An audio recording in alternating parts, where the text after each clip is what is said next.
Hola, ¿qué tal? Buenas noches, bienvenidos a La Medida en TN23. Estamos ya listos para poderle llevar a usted temas de interés, por supuesto, desglosándolos y analizándolos con expertos en el tema. Por eso hoy me acompaña el licenciado Julio Rivera Clavería y también Andrés Estrada en la información internacional. Buenas noches. Buenas noches, Axel. Buenas noches a todos los amigos en casa. Placer estar con ustedes. Así es, buenas noches, licenciado Clavería. Axel, mucha información a nivel internacional y claro, vamos a tener los últimos detalles de este aparente intento de asesinato en contra de la actual vicepresidenta de Argentina, Cristina Fernández de Kirchner, una persona que le intentó disparar directamente en el rostro. La bala no salió. La vicepresidenta, según lo que se sabe, está bien y en tan solo unos minutos el presidente de Argentina, Alberto Fernández, dará una cadena nacional para referirse ante estos hechos, este intento de magnicidio que está impactando en todo el mundo y especialmente en Latinoamérica. Todo esto y más en unos minutos. Se anuncia creación de séptima brigada del ejército. Presidente Alejandro Yamatei anuncia fortalecimiento a las Fuerzas Armadas. Aumenta el trabajo informal. Cifras muestran el estado del mercado laboral en Guatemala. Ejecutivo entrega al Congreso Plan de Gastos 2023. Le detallamos los rubros de inversión planeados por el gobierno. Solicitan pena máxima en caso de Luz María López. Continúan las audiencias contra presunto responsable de la muerte de la ex investigadora del Ministerio Público. Audiencia cancelada por problemas de salud de los abogados defensores. No se conoció recusación en contra de la jueza del caso Libramiento de Chimaltenango. 2 nuevos casos de viruela símica. Tenemos los detalles de las víctimas contagiadas del virus.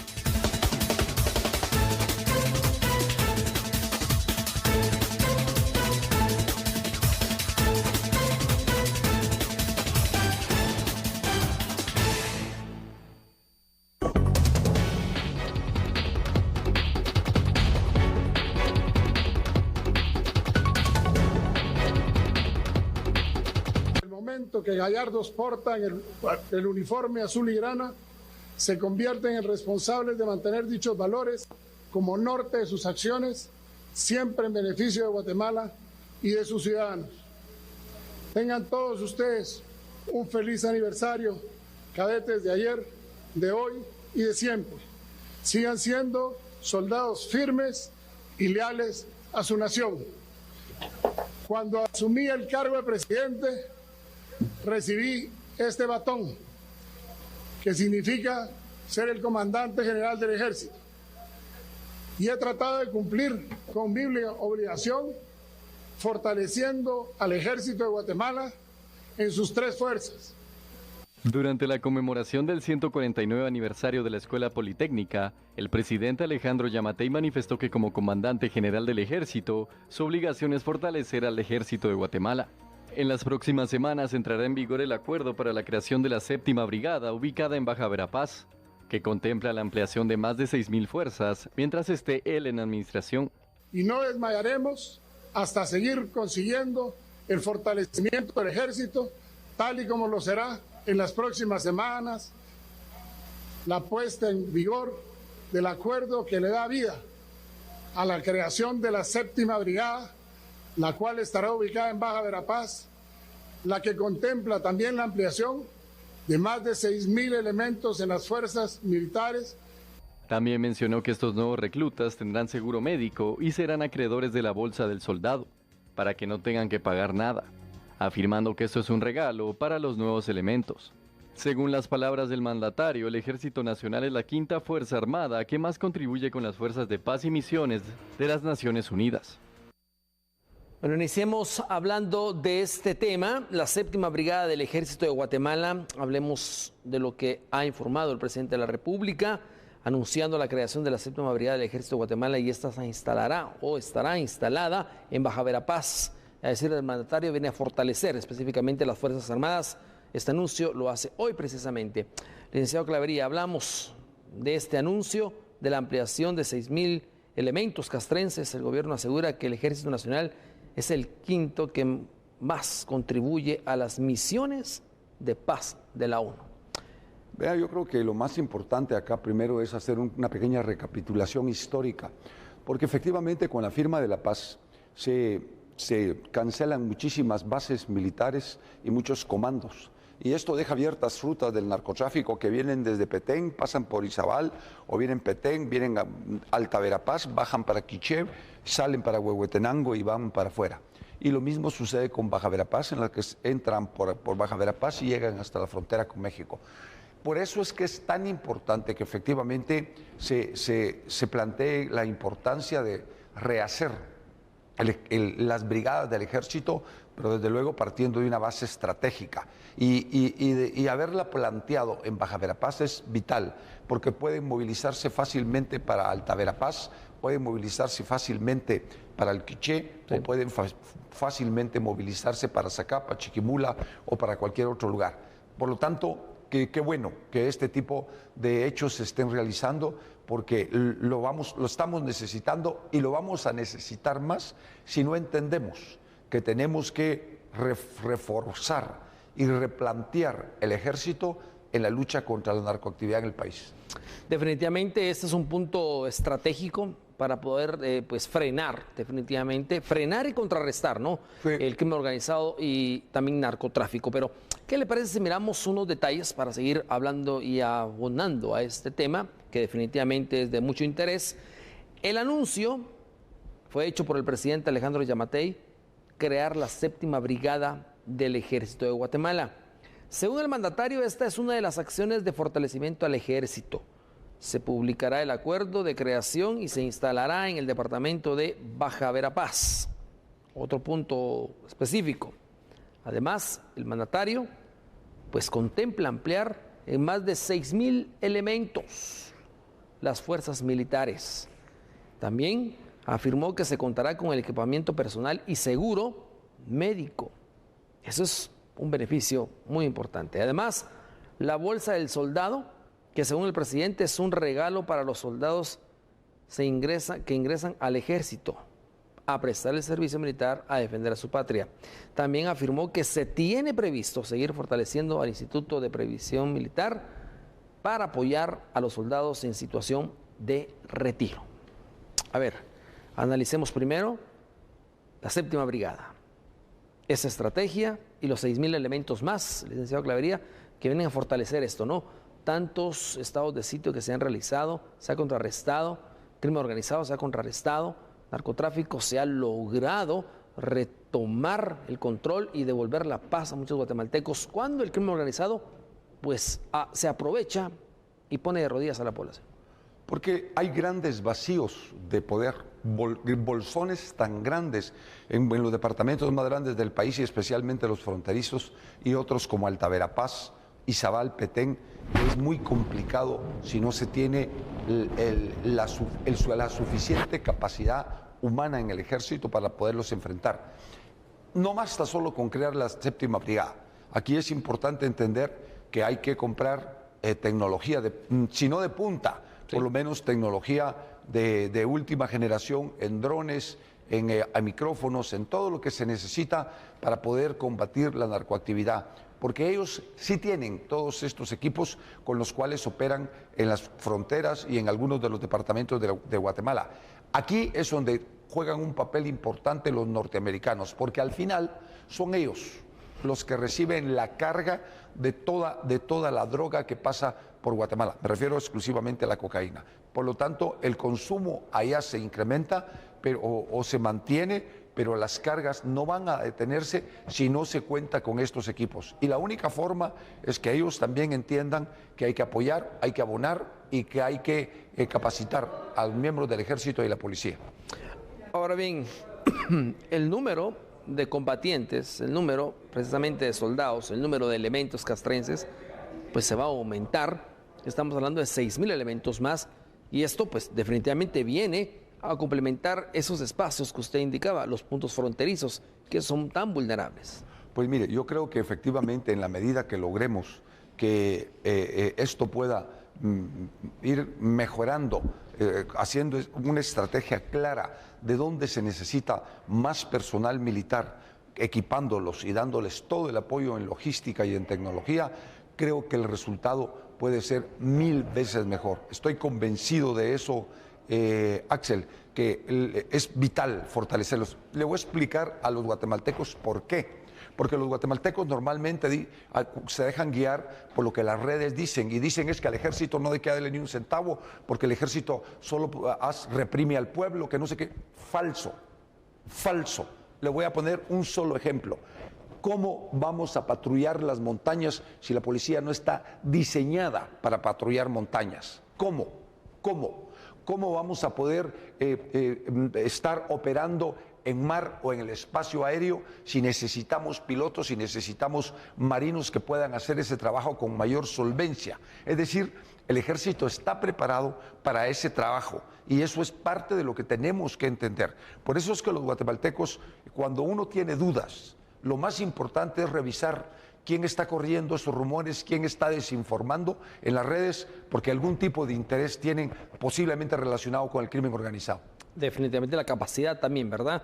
La capacidad de poder, pues, entrar a la montaña y mantenerse hasta 30 días, 2 meses, por supuesto. Claro. Situaciones complicadas, ¿no? Caminar 2, 3 meses buscándolos. Es loable el trabajo y uno tiene que entenderlo. Aquí ya no es un tema de agendas políticas, aquí es un tema de seguridad nacional que nos compete a todos los guatemaltecos. Yo no quiero un país en donde tengamos el problema de que la criminalidad organizada se desborda y que vayan a haber cualquier cantidad de asesinatos en todo el país, simple y sencillamente porque se dejó de hacer, o porque no puede uno plantearle a otros grupos la importancia de fortalecer una institución como el Ejército. Las instituciones de seguridad se deben de fortalecer en el país. Ahora bien, hablemos de otro punto también muy importante.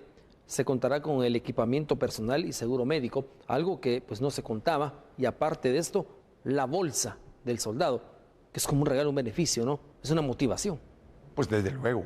Cualquier aporte que sea extra para los soldados es bien llegado, porque son personas que normalmente vienen del área rural, que necesitan el soporte y el apoyo para poderle apoyar a sus familias y apoyar a sus padres, porque aquí lo que no se cuenta es que un soldado muchas veces mantiene a sus padres, mantiene su familia con lo que gana y con lo que recibe de soporte y apoyo por el ejército. Eso es la parte que no se cuenta. Por eso es que es bien importante siempre informarse con noticieros y con medios de comunicación objetivos, transparentes e imparciales. Ahora bien, finalmente, apoyar a los soldados en condición de retiro, eso es algo importante también para poderle agradecer y seguirlo manteniendo, pues de alguna manera motivado, después de haber prestado tantos años al servicio militar al país. Yo creo que en el tema de la fraternidad militar hay que hacer un estudio.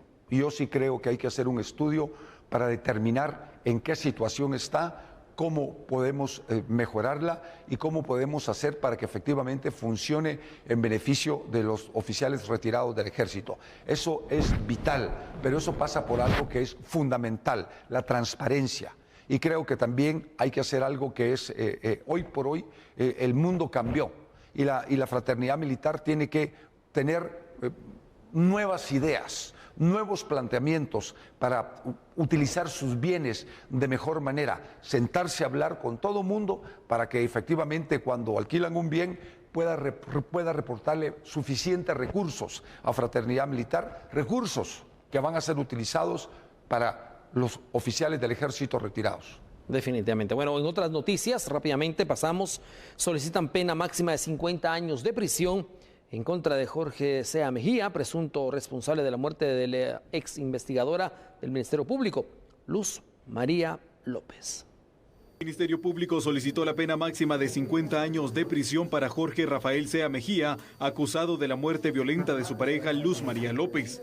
Será el Tribunal Segundo de Femicidio y otras formas de violencia contra la mujer quien decida la condena o la absolución en el caso. Como familia de Luz María López Morales, estamos pidiendo 50 años y más por todos los agravios que ella tenía, ¿verdad? Según INASIF, le faltaban 3 uñas, le faltaban 2 muelas, inhaló monóxido de carbono, o sea que ella estaba viva cuando él la quema, porque mi hija estaba quemada el 80% de su cuerpo. Entonces es algo tan terrible que un hombre haga algo con la madre de su hija, ¿verdad? Y encima de todo, que la hija esté presente. Entonces yo sí exijo 50 años y más. Si se pudiera en Guatemala darle cadena perpetua sería excelente para que todos los femicidas se den cuenta que pueden pasar toda su vida y morirse y nunca más salir, para que tal vez así les da miedo. La mamá de Luz María recordó la confianza y el apoyo que brindó a su yerno en todo momento. Sin embargo, ahora exige pague por la muerte de su hija. Siempre lo ayudé, que siempre fui la única que confió en él, que creyó hasta el último instante, ¿verdad?, que él era inocente. Aunque todo lo incriminaba, yo creía que él era inocente.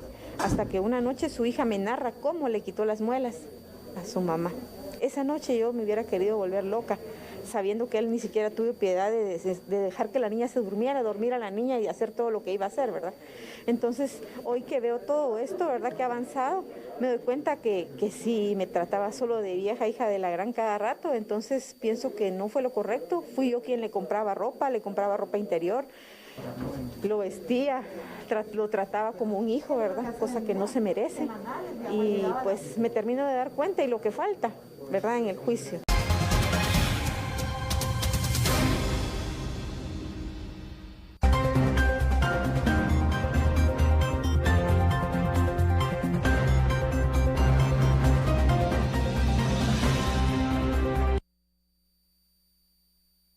Durante el primer trimestre de 2022, el panorama laboral para la región se ubicó en 7.9%, regresando al nivel previo a la pandemia, pero gracias a la informalidad.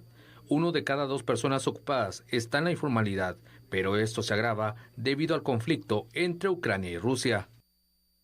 En la actualidad, 1 de cada 2 personas ocupadas se desempeña en la informalidad en la región. Hay países donde la tasa supera 70% de los ocupados. Durante el peor momento de la pandemia, en 2020, la masiva destrucción del empleo causó incluso una baja en las tasas de informalidad, pero luego volvió a aumentar con rapidez. Se calcula que entre 50 y 80% de los empleos recuperados en los últimos meses son precisamente en condiciones de informalidad. Y la crisis actual podría generar más aumentos de informalidad. Por otro lado, la alta inflación tiene impactos significativos en los mercados laborales en 2022. Los precios comenzaron a incrementarse en 2021, pero están sometidos a más presiones por los efectos de la guerra que impactan la disponibilidad de alimentos. Bueno, tema interesante. El licenciado Clavería, la Organización Internacional del Trabajo alertó sobre el impacto que podría causar pues, la inflación en la región, principalmente en el aumento de la informalidad laboral.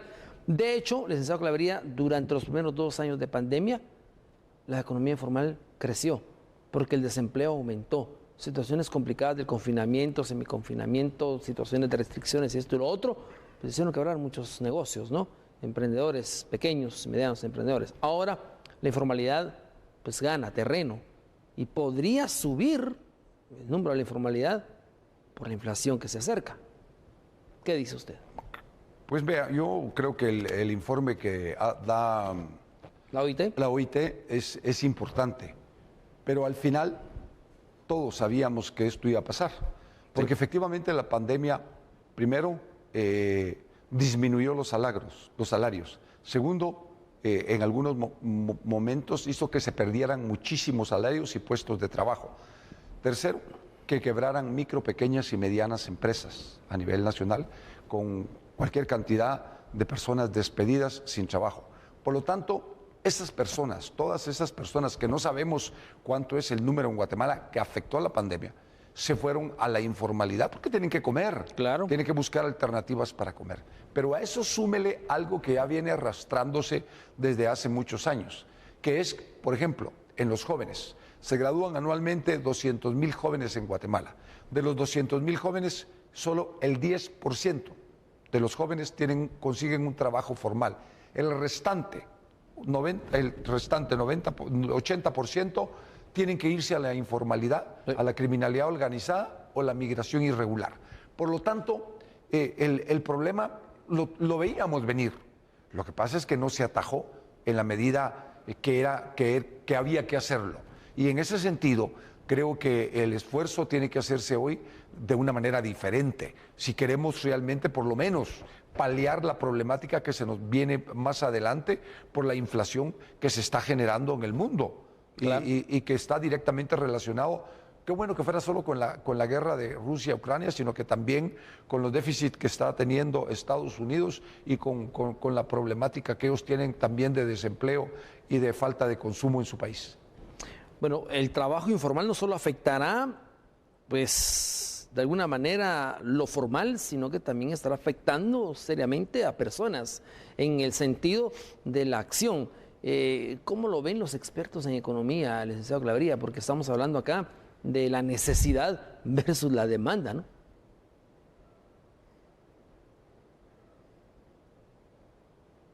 ¿Lic? Yo creo que el problema es, pensé que iba a sacar a alguien en la pantalla en economía. Vea, todavía no, ahí lo tenemos. Yo creo que el problema con los economistas es que parten de estadísticas y de números, sí, pero no de seres humanos.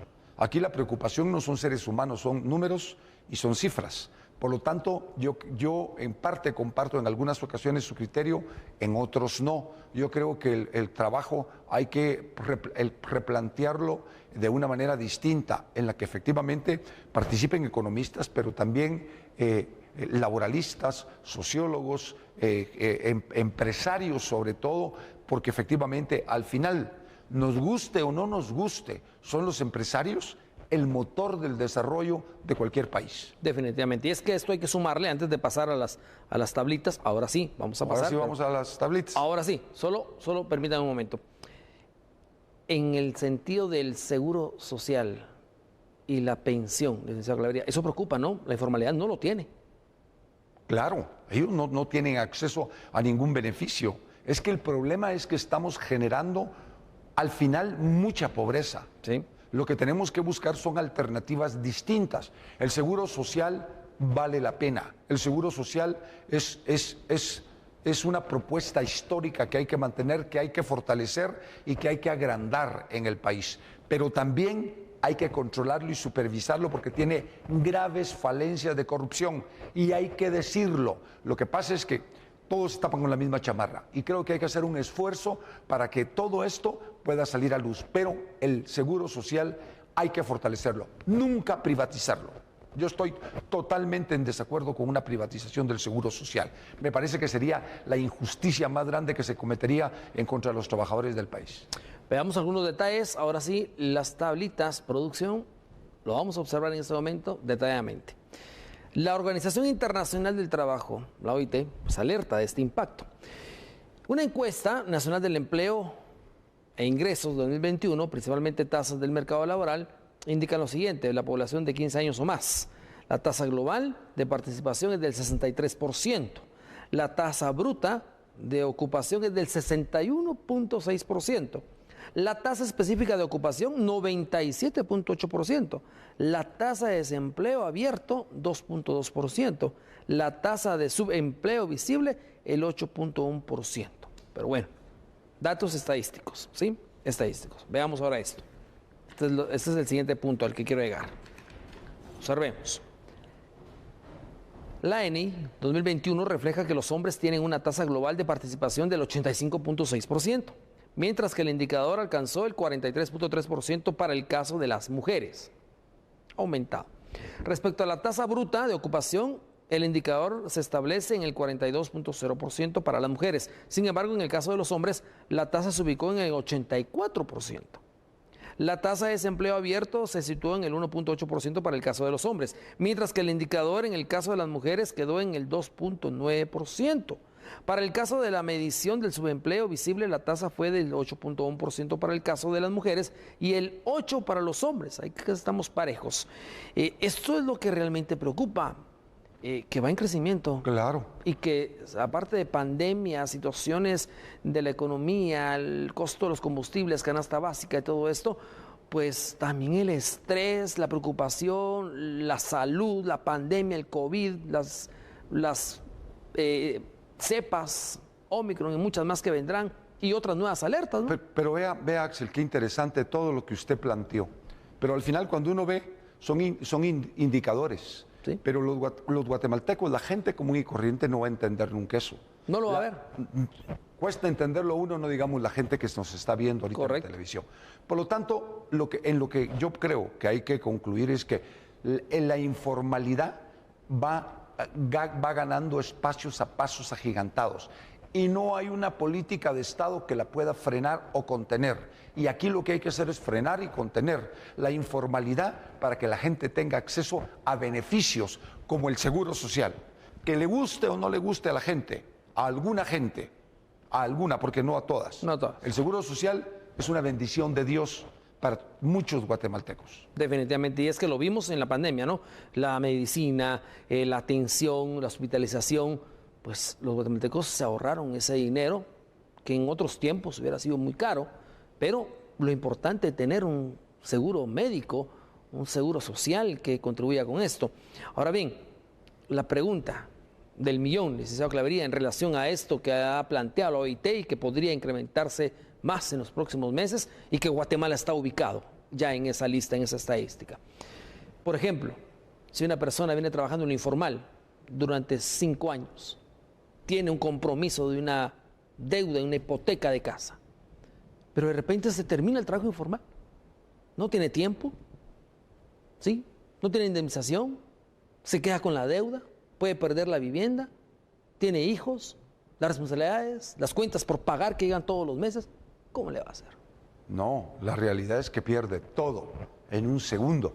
Y eso es precisamente lo que hay que evitar. Por eso es que la responsabilidad social, no solo del empresariado, de la sociedad en general y del Estado, para con los trabajadores informales, tiene que ser prioritaria.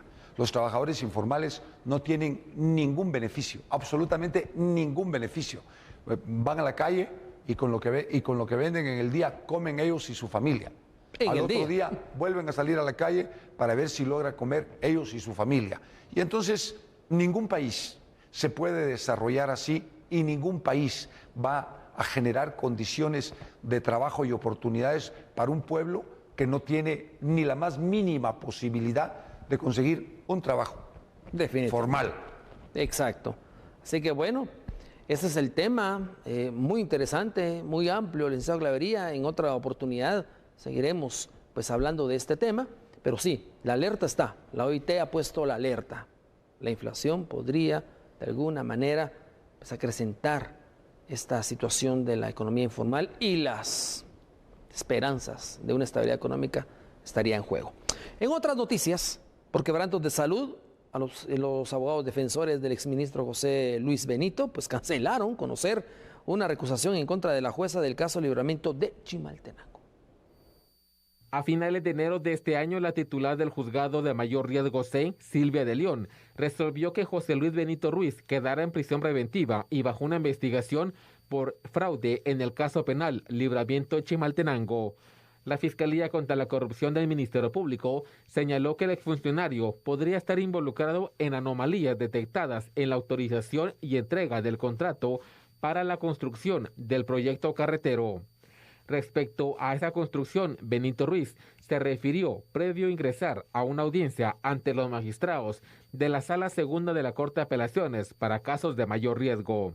El libramiento costó 500 millones, 700 millones, sí, ejecutados en más o menos 3 gobiernos. No se ejecutó todo durante el gobierno de Evo Morales, nosotros ejecutamos una parte y en el tiempo que estoy al frente de la cartera, como repito, yo ejecuté 2.36 de los 14.4 kilómetros que consta el libramiento de Chimaltenango y en ninguna de las partes que nosotros hayamos ejecutado ustedes van a ver taludes. Es la parte de San Andrés y Zapa, que es la parte más plana de todo el libramiento. La audiencia se canceló en dicha sala porque los abogados defensores del exministro de Comunicaciones, Infraestructura y Vivienda fueron diagnosticados positivos a COVID-19. La diligencia se reprogramó para el 13 de este mes a las 11 de la mañana. En esa audiencia, Benito Ruiz pedirá que la juez Silvia de León sea separada del caso Libramiento de Chimaltenango porque duda de su imparcialidad para conocer su proceso.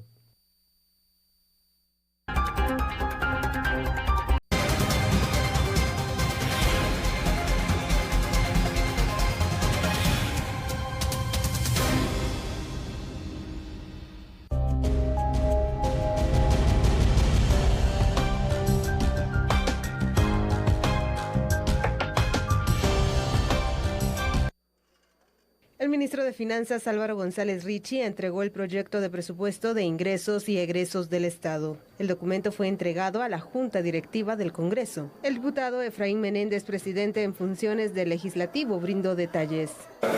Primero, quiero informarles que nosotros como Junta Directiva hemos recibido de parte del ministro de Finanzas el presupuesto 2023 de ingresos y egresos de la Nación, el cual vamos a trasladar a la Comisión de Finanzas para que sea una evaluación y un análisis técnico y en base a eso regrese al Pleno del Congreso para su aprobación o desaprobación del mismo.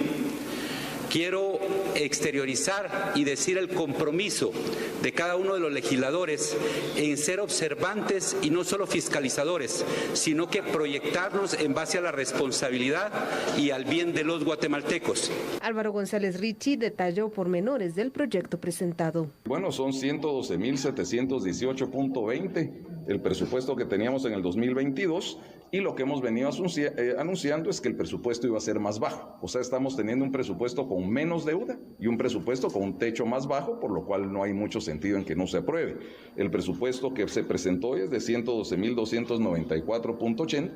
Repito, es un presupuesto que va a estar alrededor de 500 millones menos a lo que va a tener al final del año el presupuesto vigente del año 2022. Otro tema importante es que se está requiriendo en menos deuda. Estamos requiriendo, para que ustedes tengan idea, en el año 2020 hubieron alrededor de 30.000 millones de quetzales en deuda bonificada, mucho de eso por los préstamos del COVID. Recordemos que ahí hubieron más de 13.000 millones en bonos que se utilizaron para poder de alguna manera apoyar a las familias más vulnerables. En el año 2021 eso bajó a 19.940 millones, este año van a ser 15.900 millones y el próximo año 12.700 millones. Entonces, ¿qué es lo que vemos acá? Que a raíz de una buena recaudación, a raíz de una buena política fiscal, estamos nosotros requiriendo menos deuda para financiar un presupuesto, por así decirlo, más grande. ¿Eso qué significa? Que vamos a tener mejores números, mejores indicadores y eso se va a reflejar en tener una mejor calificación de riesgo país y eso se va a trasladar en mejores condiciones para obtener financiamiento externo y que Guatemala tenga esté mejor vista por los inversionistas extranjeros para traer esas inversiones acá. González Richie explicó que el proyecto será 500 millones de quetzales más bajo al presentado en 2022, el cual se fijó en 112.718 quetzales. Bueno, interesante este tema. El presupuesto definitivamente de ingresos y egresos para la nación del año 2023. Lo tienen ya los congresistas, los padres de la patria. A ver, licenciado Clavería, hablamos de un presupuesto, hablamos de millardos, ¿no? Ajá. Hay mucha necesidad, pero hay muchos proyectos también en pie, pero también existen algunos presupuestos que no alcanzan y otros que sobran. ¿Qué hacemos? Lo que sucede es que el tema del presupuesto es un tema eminentemente político y especialmente en un año político la distribución de los recursos se hace de manera política. Por lo tanto, el grueso de este presupuesto va destinado para alcaldes, va destinado para algunos programas, para cubrir algunos departamentos, pensando en el evento electoral que se avecina, que es un error, porque efectivamente yo creo que un presupuesto debe de consolidarse en el Congreso de manera técnica y que sirva para apoyar y solventar los problemas de la gran mayoría de guatemaltecos que, como lo vimos en el renglón anterior, pasan penas, pasan necesidades y pasan hambre, que es lo que debería ser el gran objetivo del Estado, de este presupuesto. Así es que yo no soy experto en ese tema, pero creo que lo que hay que revisar son las posturas de los diversos tanques de pensamiento, porque ahí hay expertos en la materia que pueden decirnos, miren, este presupuesto está bien planteado o no está bien planteado por esto y por esto, y técnicamente tiene estos defectos y es importante modificarlo en esto y en esto, cosa que tienen y deberían de hacer los diputados, porque ellos, la comisión técnica, por mucho que me diga usted a mí, no son especialistas en presupuesto, no son especialistas en presupuesto. Hay que asesorarse bien y buscar una comisión que pueda colaborar y ayudar a esa comisión para que ese presupuesto verdaderamente beneficie a los guatemaltecos. Ahora bien, hay dos carteras que están solicitando una ampliación, por ejemplo, Educación 22.700 millones y el Ministerio de Gobernación 7.000 millones de quetzales. Pues mire, yo no sé para qué los van a disponer. Ojalá que estén dispuestos en renglones específicos que puedan ser primero transparentados y que puedan ser manejados de manera objetiva y dependiendo de para qué van a ser utilizados. Porque en último año es muy complicado cuando usted incrementa el presupuesto en algunos renglones que deja mucho que desear y mucho que dudar cuando no hay los controles y la supervisión necesaria por parte de una Contraloría General de Cuentas de la Nación, que es la obligada a fiscalizar los recursos del Estado, que es sumamente ineficiente, incapaz y obsoleta. Y de lo que le estoy diciendo, muy cierto. Ahora bien, veamos estos detalles, licenciado Clavería, para ir conociendo por qué razón los ingresos y egresos se presentan de esta manera y por qué también existen estas ampliaciones por las necesidades de proyectos. Bien, el plan de ingresos y gastos 2023 incluye 3.069 proyectos. Son bastantes. De ellos, 40 corresponden al Ministerios de Estado, 59 de empresas públicas, 42 de entidades descentralizadas, 21 proyectos de órganos de control jurídico, administrativo y una cartera de 2.607 proyectos de consejos departamentales de desarrollo. Ahí está. Ahí está el problema. Estos proyectos representan una inversión de 14.388 millones de quetzales. A esto se sumará el situado constitucional que se destine a las municipalidades y que, según la ley, el 90% debe ser destinado para obras de inversión pública. Otro dato importante.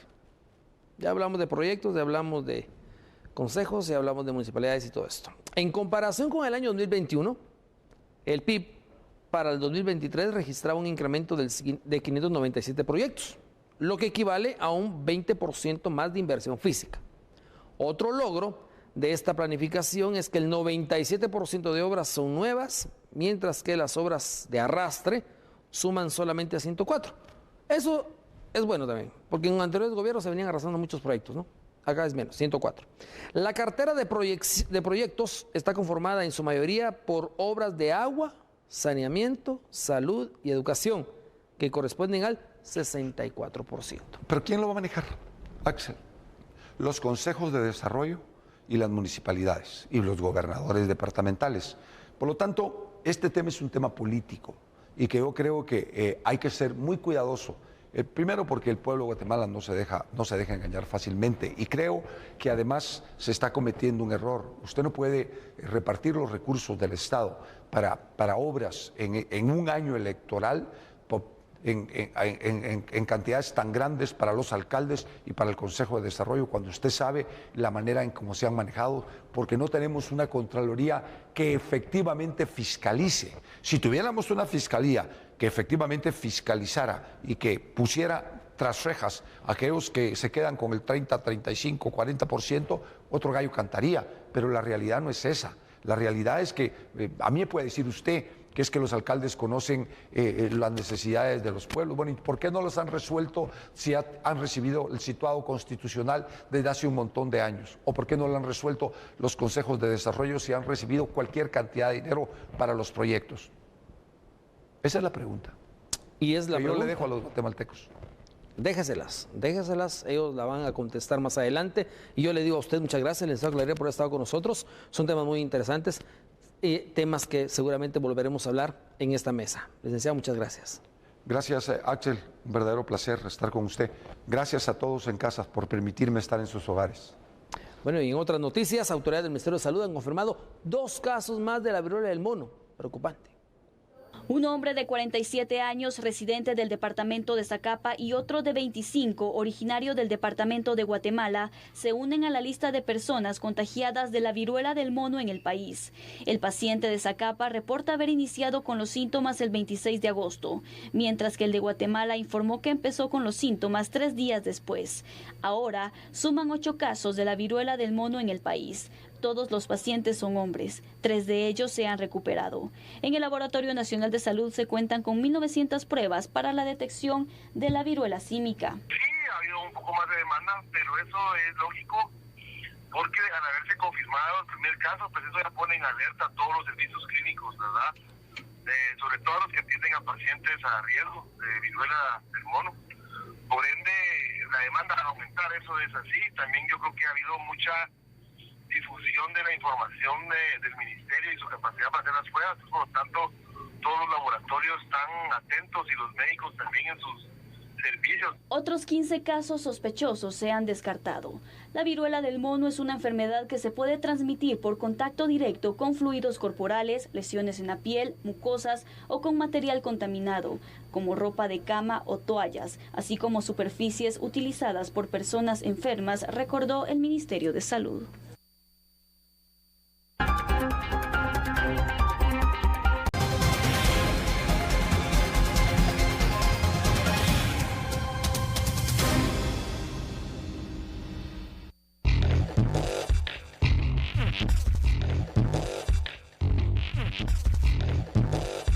Noticia de último minuto que surge a nivel internacional, un intento de magnicidio, un aparente intento de asesinato en contra de la actual vicepresidenta de Argentina, Cristina Fernández de Kirchner. Veamos qué pasó.